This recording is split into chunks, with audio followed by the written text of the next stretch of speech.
નથુ ભગત ને ખબર પડે ને હાડ ગાંડો થાય અને મીણસાર નદી ગાંડી તૂર થઈને જાતી હોય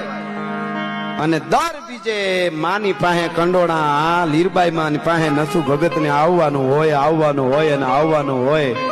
અને એનો વચનમાં ફેર ન થાય ને આવ્યો ભાઈ આખું ગામ ચિંતા કરે લીરબાઈ માં ચિંતા કરે છે કે નથુ નો આવે તો હારું નથુ નો આવે તો હારું એટલે બધાય કે ના નહીં આવે આવા વરસાદમાં થોડો આવે લીરબાઈ માં કે ઈ મેર નો દીકરો છે બોલ્યો ફરે નહીં બીજ થાય એટલે આવે અને આવે હો અને આવ્યો ભાઈ મીણહાર માં ખાબકો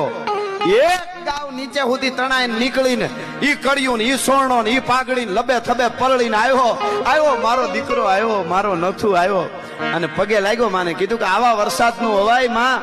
અને ઈ વખતે નથુ ભગતે કીધું તું માં હું તો મીણહાર નદી ગાંડી તૂર થઈને પૂર જાતા હતા એને કાંઠે ઉભો તો ત્યાં સુધીની મને ખબર છે પછી કઈ